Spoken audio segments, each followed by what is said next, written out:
Ya Allah Bapa, kami hari ini menyiapkan hati kami untuk taburan firman-Mu.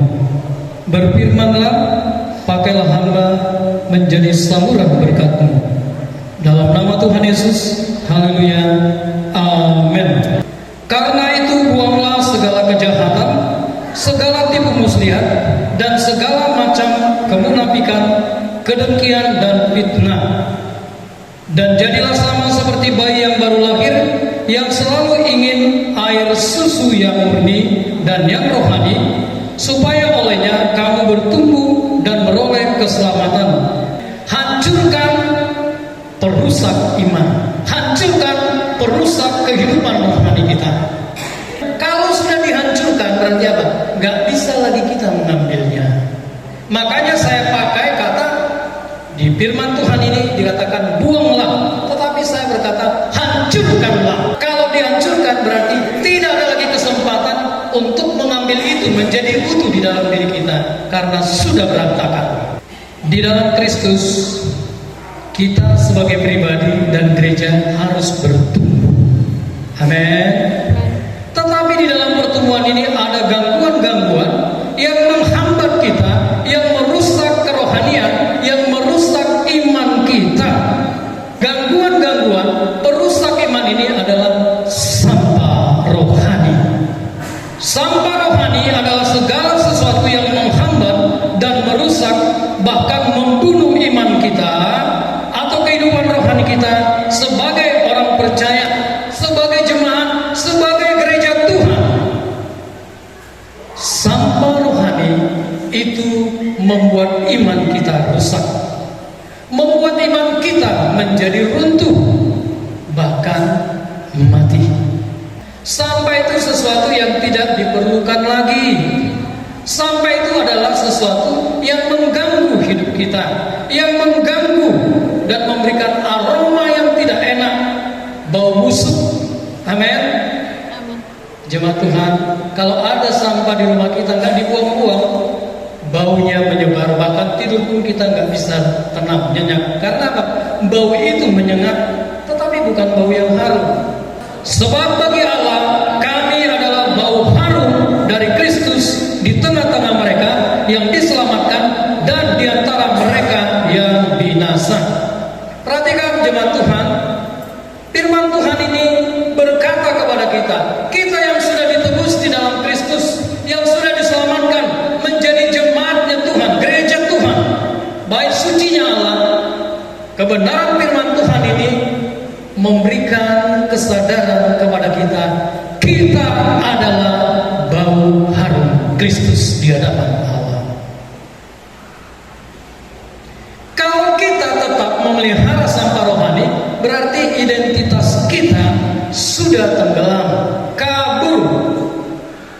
Saya dan setiap kita adalah bau harum Kristus di hadapan Allah. Bagi dunia ini, bagi orang-orang yang ada di sekitar kita, di tengah-tengah mereka, Tuhan Allah berkata lewat firman-Nya, kita semua adalah bau harum Kristus.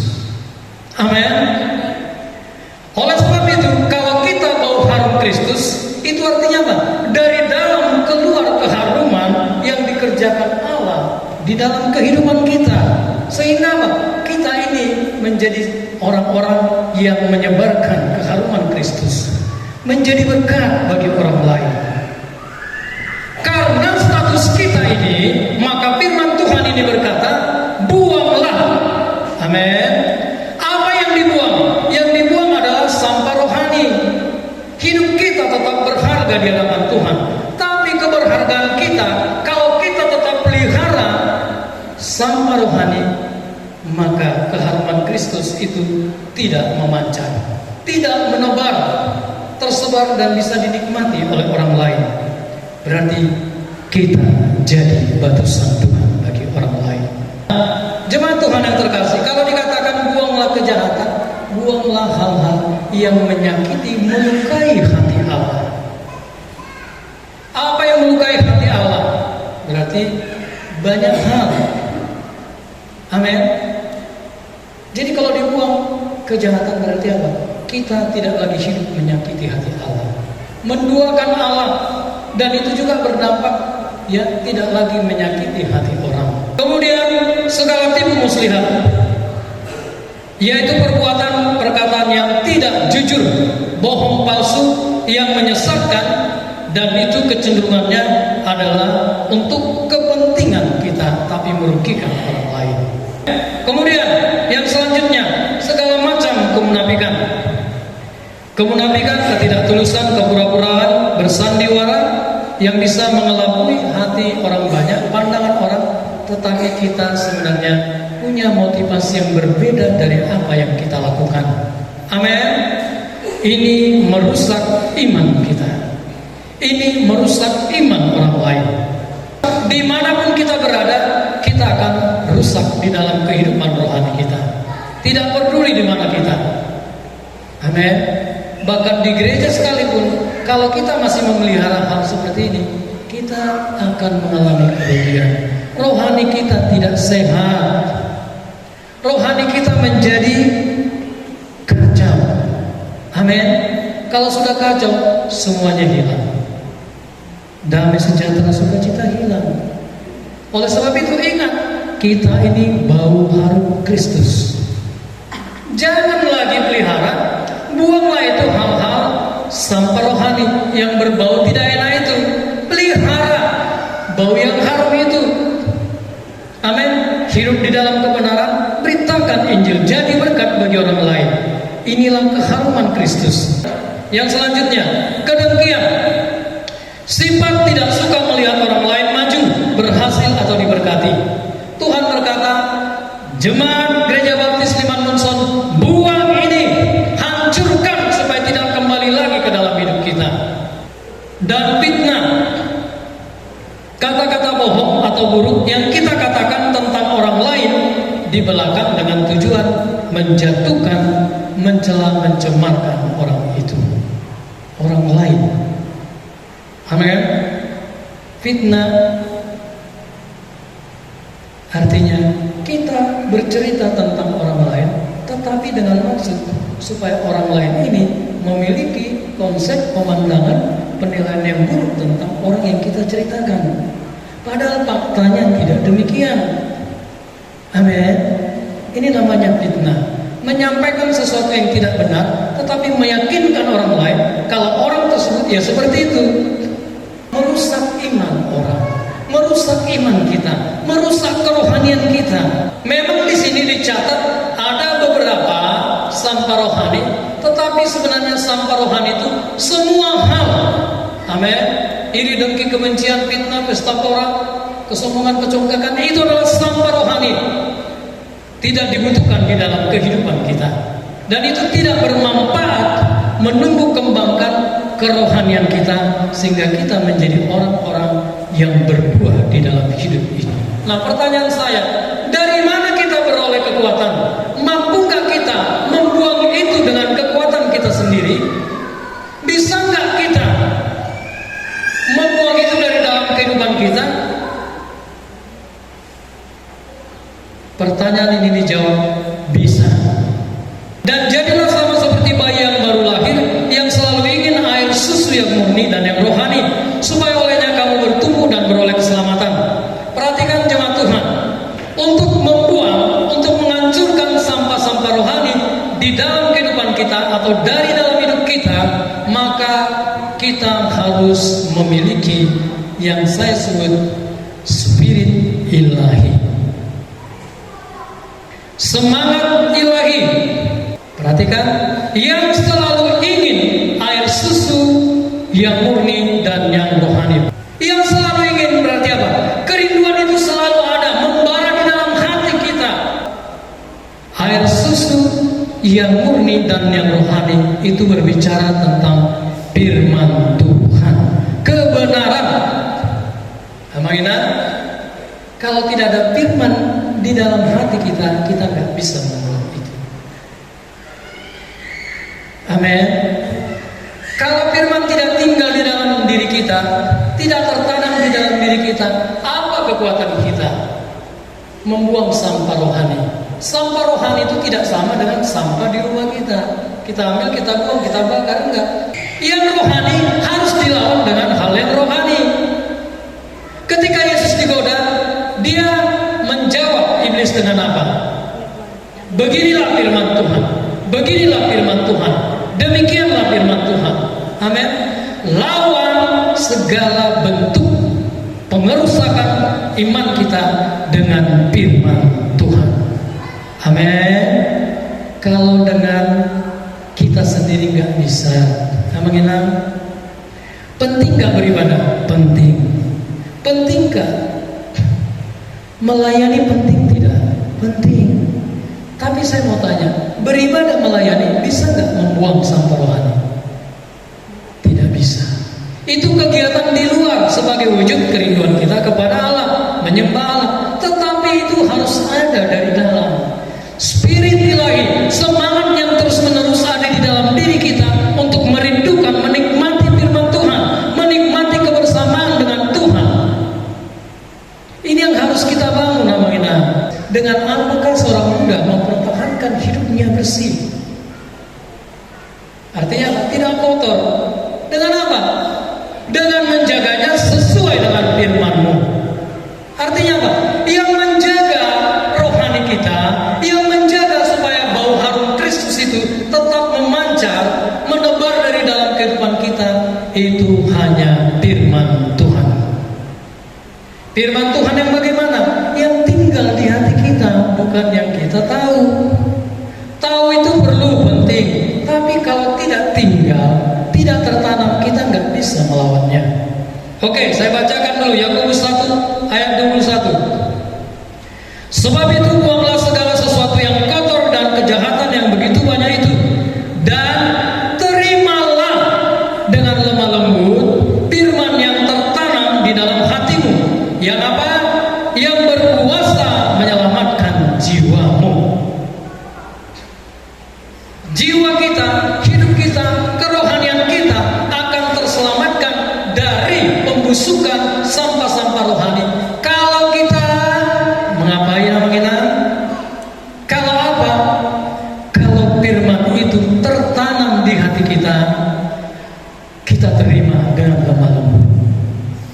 Jemaat Tuhan yang terkasih, kalau kita ingin menang dalam hidup ini, terbukalah, terimalah dengan lemah lembut firman Tuhan itu. Tanamkan itu di hati kita. Itulah yang menyelamatkan jiwa kita. Itulah yang menyelamatkan kerohanian kita, yang membuat rohani kita tetap kuat segar, yang membuat kita apa? Tetap setia kepada Kristus apapun keadaan yang menimpa hidup kita. Badai, tekanan yang begitu besar, ketika firman itu tertanam di hati kita, itu memberikan kemampuan untuk kita mengalahkan segala bentuk masalah, menang atas badai di dalam kehidupan kita. Amin. Kita rajin pelayanan, itu tidak akan mengalahkan si jahat. Tapi pelayanan karena didasarkan firman, kecintaan kita kepada Tuhan, itu akan menghancurkan pekerjaan-pekerjaan si jahat. Kita akan efektif di dalam pelayanan. Amin. Sampah rohani yang menghina itu merusak hubungan kita dengan Allah, merusak hubungan kita dengan orang lain. Sampah rohani membuat kita tidak efektif sebagai saksi Kristus. Amin. Kita tidak akan efektif sebagai saksi Kristus kalau kita masih menyimpan sampah rohani. Hubungan kita dengan Allah dan sesama kita tidak akan sehat harmonis selama kita masih menyimpan sampah rohani. Kejahatan, dengki, fitnah, kebohongan dan segala macamnya, kalau itu kita pelihara, percayalah, hubungan kita dengan orang lain tidak sehat, apalagi hubungan kita dengan Tuhan. Amin. Amin jemaat Tuhan. Nah, oleh sebab itu firman Tuhan ini berkata, terimalah dengan lembut firman yang tertanam di dalam hatimu, yang menyelamatkan jiwamu, yang menyelamatkan kehidupan rohanimu, yang menyelamatkan keimanan kita di dalam Kristus Yesus Tuhan. Saya percaya kalau firman itu ada di dalam diri kita tertanam, memang turun naik di dalam kepengiringan kita kepada Kristus, itu akan terjadi. Itu adalah proses, teman-teman. Amin. Tapi kita tidak akan jatuh sampai tergeletak. Amin. Proses itu harus kita alami. Semua orang diproses. Benar? Semua orang diproses. Saya diproses. Kita semua diproses Tuhan. Dalam kehidupan rohani kita pun ada turun naik. Tetapi seperti yang sering saya bilang, kalau turun naik, turunnya 2, naiklah 4. Turunnya 3, naiklah 6. Supaya kurvanya tetap naik. Berarti apa? Kualitas kehidupan rohani kita tetap meningkat. Amin. Gelombang hidup di dalam kehidupan rohani kita itu tetap ada dan diizinkan Tuhan. Amin. Tetapi kita harus muncul sebagai pemenang. Secepat kita jatuh, secepat itu juga kita bangkit. Secepat kita lemah, secepat itu juga kita harus menjadi kuat. Caranya apa? Datanglah kepada Kristus, batu penjuru itu, supaya kita diberikan kekuatan. Yohanes 15 ayat 3. Kamu memang sudah bersih karena firman yang telah kukatakan kepadamu. Jemaat Tuhan yang terkasih, firman itu membersihkan hati kita dari semua sampah rohani. Oke, saya ingin membacakan dulu satu ayat yang Tuhan Yesus sampaikan. Markus 7 ayat 20 sampai 23. Katanya lagi, apa yang keluar dari seseorang, itulah yang menajiskannya. Sebab dari dalam, dari hati orang timbul segala pikiran jahat, percabulan, pencurian, pembunuhan, perzinahan, keserakahan, kejahatan, kelicikan, hawa nafsu, iri hati, hujat, sombong, kebebalan. Semua hal-hal jahat ini timbul dari dalam dan menajiskan orang. Inilah yang disebut dengan sampah rohani. Hal-hal yang najis di hadapan Allah yang menajiskan kita. Amin. Tuhan Yesus berkata, jangan pelihara sampah rohani ini. Amin. Jadi kalau kita ingin memperbaiki, kalau kita ingin hidupnya bersih, jangan urus yang di luar, urusin dulu di dalam diri kita. Bersihkan dulu. Caranya apa? Biarkan firman itu tinggal di hati kita, tertanam di hati kita. Itulah yang menyelamatkan kita. Itulah yang membuat kita, hati, pikiran, hidup kita menjadi bersih di hadapan Allah. Bau harum Kristus itu memancar, menebar ke segala penjuru yang memberkati banyak jiwa. Di dalam belas kasihan, kemurahan dan anugerah-Mu, ubahkan hati kami seperti salju, semakin serupa dengan Kristus. Jadi bau harum Kristus di tengah-tengah dunia ini. Dalam nama Tuhan Yesus, haleluya.